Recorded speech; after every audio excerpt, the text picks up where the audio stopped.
Saudara-saudari terkasih dalam Kristus, hari ini Jumat 21 Januari 2022 merupakan peringatan wajib Santa Agnes, perawan martir. Bacaan dibawakan oleh Irene Santi, Mazmur dilantunkan oleh Kristantia Elizabeth, dan renungan ditulis oleh Birgita Farida. Selamat menekuni Sabda Allah.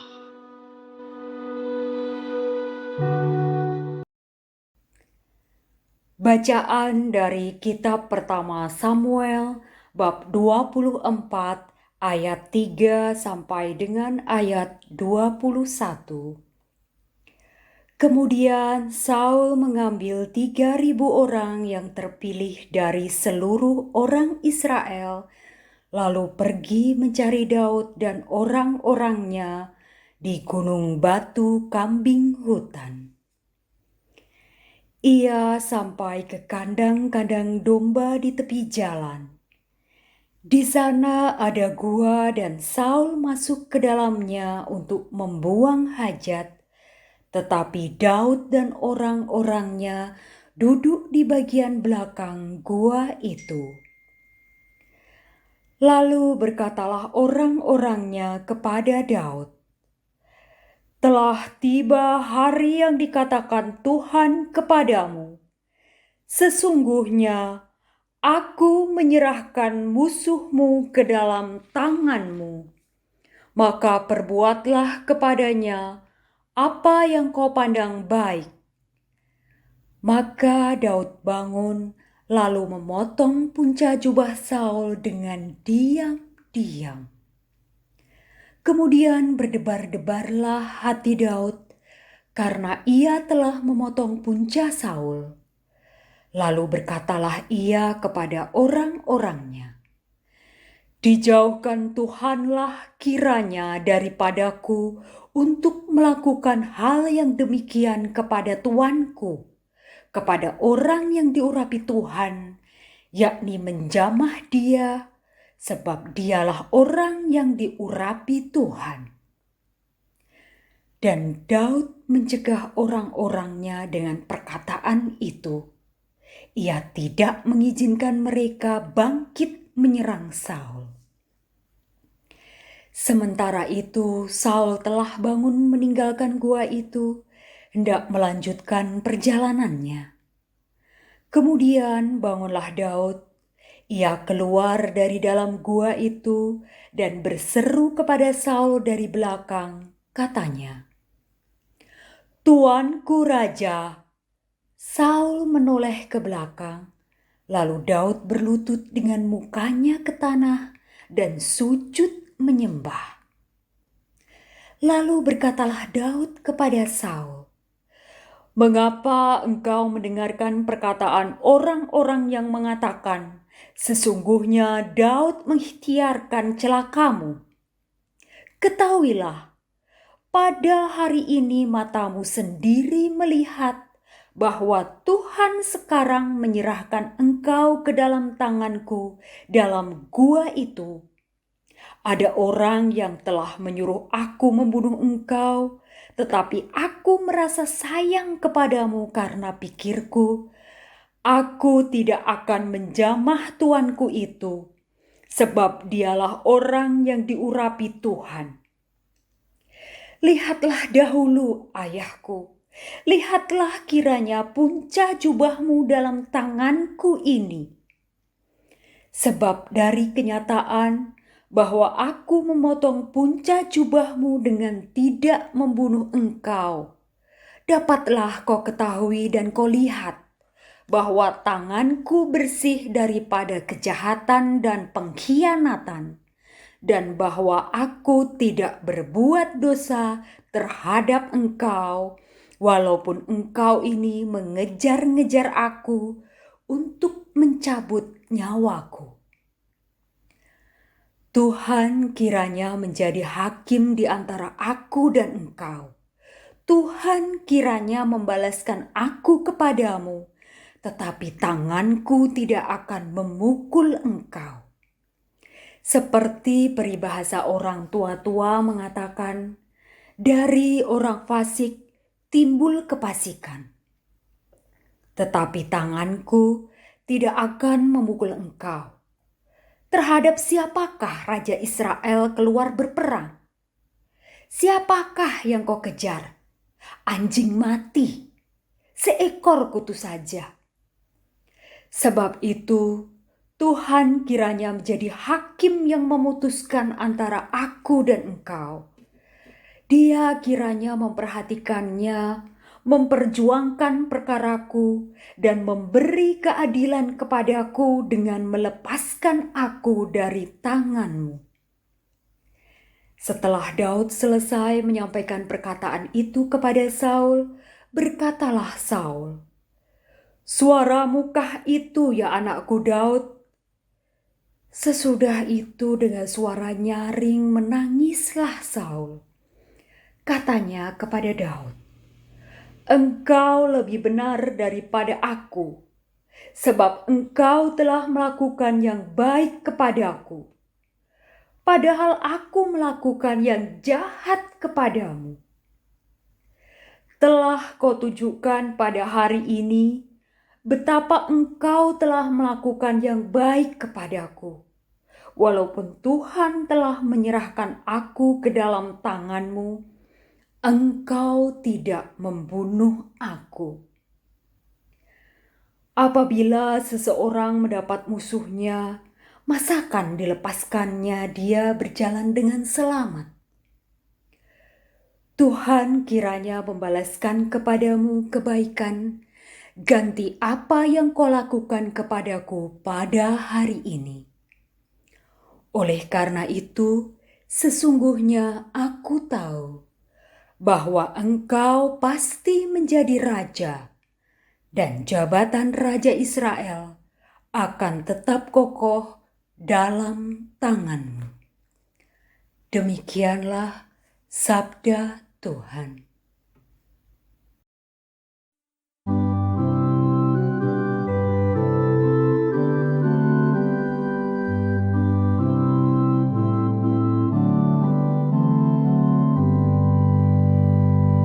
Kasihanilah aku ya Tuhan, kasihanilah aku. Kasihanilah aku ya Allah, kasihanilah aku. Sebab kepadamulah jiwaku berlindung. Di bawah sayapmu aku akan bernaung, sampai berlalu malapetaka ini. Kasihanilah aku ya Tuhan, kasihanilah aku. Aku berseru kepada Allah yang Maha Tinggi, kepada Allah yang mengerjakan segalanya bagiku. Kiranya Ia mengirimkan utusan dari surga dan menyelamatkan daku, mencegah orang-orang yang menganiaya aku. Semoga Allah mengirimkan kasih setia dan kebenaran-Nya. Kasihanilah aku ya Tuhan, kasihanilah aku. Bangkitlah mengatasi langit ya Allah, biarlah kemuliaan-Mu meliputi seluruh bumi. Sebab kasih setia-Mu menjulang setinggi langit, dan kebenaran-Mu setinggi awan gemawan. Kasihanilah aku ya Tuhan, kasihanilah aku.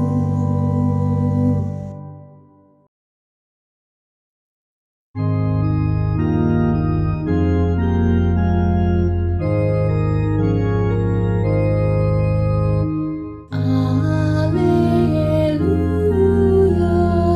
haleluya. Dalam diri Kristus, Allah mendamaikan dunia dengan diri-Nya dan mempercayakan warta perdamaian kepada kita. Haleluya, haleluya.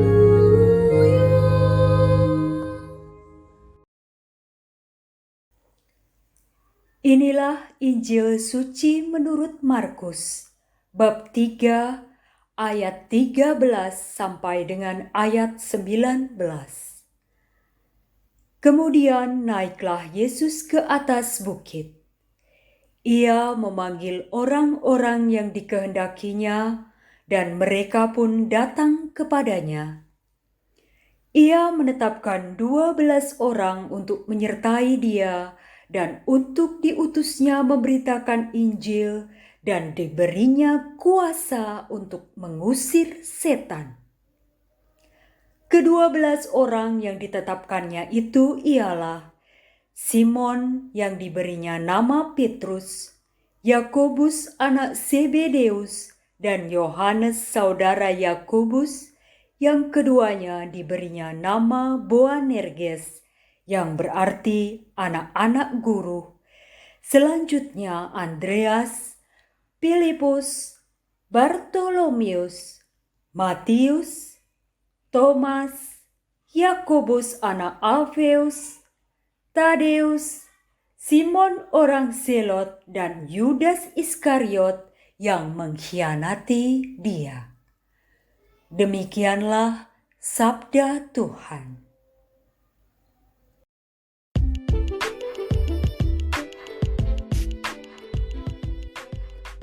Pengurapan Allah dalam hidup orang percaya. Renungan dibawakan oleh Nikolaus Cipto.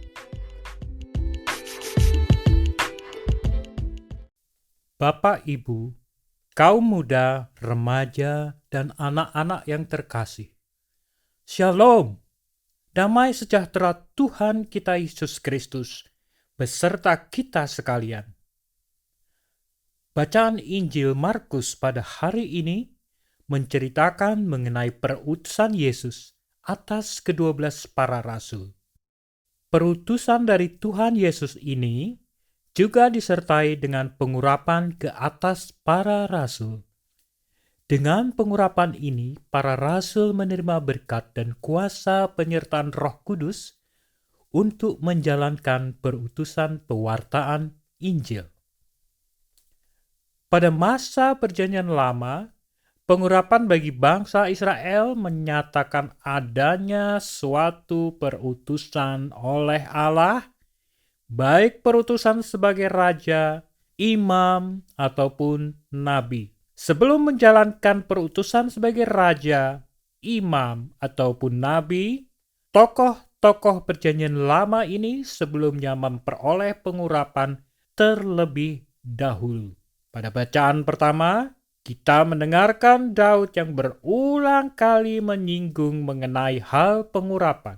Ia mengatakan bahwa ia tidak akan membunuh Saul karena Saul adalah orang yang diurapi Tuhan. Bapak, Ibu, kaum muda, remaja, dan anak-anak yang terkasih. Jadi, sebenarnya apakah arti dan makna dari pengurapan Allah ini? Seperti yang kita ketahui, Saul adalah raja pertama bangsa Israel. Ia menerima pengurapan sebagai raja melalui perantaraan Nabi Samuel. Pengurapan ini adalah atas perintah Allah sendiri. Dengan pengurapan ini, Allah memberikan kuasa penyertaannya kepada Raja Saul untuk memimpin rakyat sesuai dengan ketetapan Allah. Namun, karena ketidaktaatan Saul, Roh Allah berpaling daripadanya. Seperti kita lihat dalam 1 Samuel 16 ayat 14. Allah kemudian memerintahkan Nabi Samuel untuk mengurapi Daud sebagai raja untuk menggantikan Saul. Pada masa perjanjian baru, pengurapan Allah yang sempurna tergenapi dalam diri Yesus Kristus. Nama Kristus sendiri dalam bahasa Yunani berarti diurapi Roh Allah. Makna Kristus tergenapi sempurna dalam diri Yesus karena di dalam diri Yesus tergenapi ketiga maksud perutusan Allah, yaitu sebagai Raja, Imam, dan Nabi yang memenuhi harapan bangsa Israel akan kedatangan Sang Mesias. Selain memiliki arti Ia yang diurapi, nama Kristus juga mempunyai arti lain, yaitu Ia yang mengurapi dan urapan itu sendiri, yang dengannya Ia diurapi. Pada bacaan Injil hari ini, kita mendapatkan bahwa sebelum Yesus mengutus para rasul, Ia juga memberikan kepada mereka pengurapan Roh Kudus, sehingga mereka mempunyai kuasa untuk memberitakan Injil dan mengusir setan. Pada masa kini, makna pengurapan menjadi lebih luas, seperti yang dipercayai oleh sebagian umat Kristen. Pada dasarnya, semua orang yang percaya pada Allah telah menerima kuasa melalui Roh Kudus-Nya, sehingga pengurapan telah menjadi hak atas semua orang yang percaya kepada Allah. Hal ini tertuang dengan jelas pada Injil Yohanes. Tetapi semua orang yang menerimanya diberinya kuasa supaya menjadi anak-anak Allah, yaitu mereka yang percaya dalam namanya. Yohanes 1:12. Lantas, bagaimanakah kita mempergunakan kuasa yang diberikan Allah kepada kita sebagai orang percaya? Marilah kita belajar dari sosok Daud pada bacaan pertama hari ini. Pada bacaan pertama dikatakan bahwa Raja Saul begitu berambisi untuk membunuh Daud. Ia membawa 3.000 orang-orang pilihan untuk mencari Daud untuk membunuhnya. Namun, apakah tanggapan Daud terhadap ancaman dari Raja Saul? Marilah kita dengarkan apa yang dikatakan Daud. Tanganku bersih daripada kejahatan dan pengkhianatan, dan bahwa aku tidak berbuat dosa. Seperti peribahasa orang tua-tua mengatakan, dari orang fasik timbullah kefasikan, tetapi tanganku tidak akan memukul engkau. Daud sebenarnya mempunyai kuasa untuk membunuh Raja Saul, tetapi ia tidak melakukannya. Ia mengatakan bahwa dengan membunuh, ia akan menjadikan dirinya sebagai orang berdosa, orang fasik, dan seorang pengkhianat. Ia tidak melakukannya karena ia tahu bahwa Allah membenci dosa dan kejahatan. Dalam penderitaannya, Daud memilih untuk tetap mengasihi, bersikap rendah hati, dan tidak menghakimi musuhnya. Ia percaya bahwa Allah akan senantiasa membela dan menyelamatkannya. Ia menyerahkan penghakiman sepenuhnya ke dalam tangan Allah.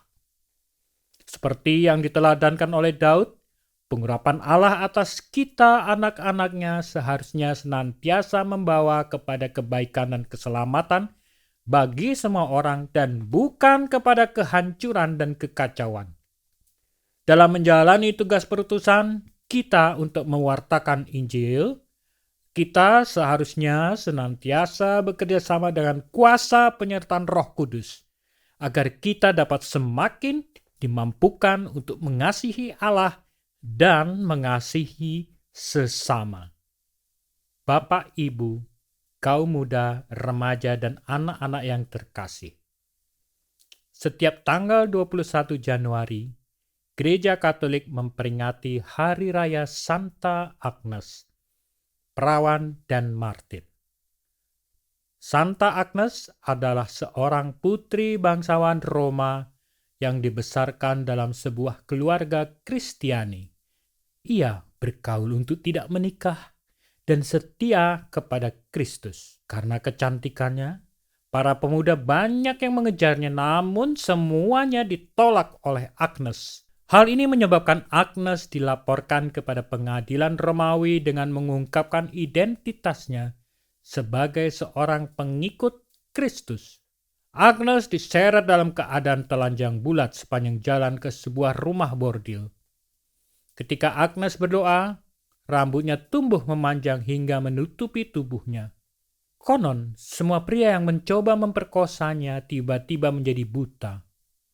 Dia kemudian digiring keluar dan diikatkan pada sebuah tiang di atas tumpukan kayu bakar agar dibakar hidup-hidup. Namun, tumpukan kayu bakar itu tidak dapat tersulut api, sehingga kepala pasukan eksekusi menghunus pedangnya lalu memenggal kepala Agnes. Agnes wafat sebagai martir pada usia 13 tahun. Dalam menjalankan tugas perutusannya, Santa Agnes tetap setia dan taat pada Kristus sampai akhir hidupnya. Ia mengasihi Allah dengan segenap hatinya.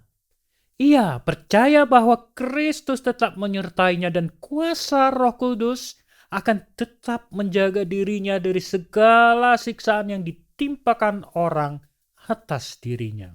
Usaha banyak orang untuk mempermalukannya mengalami kegagalan. Sebaliknya, Tuhan menunjukkan kuasanya dengan mengadakan banyak mukjizat atas dirinya. Walaupun pada akhirnya Agnes harus mati, ia mati dalam keadaan terhormat sebagai seorang perawan dan martir. Marilah berdoa. Allah Bapa yang kekal dan kuasa, puji dan syukur kami panjatkan kehadirat-Mu, karena Engkau telah mengurapi kami dan mengangkat kami menjadi anak-anak-Mu.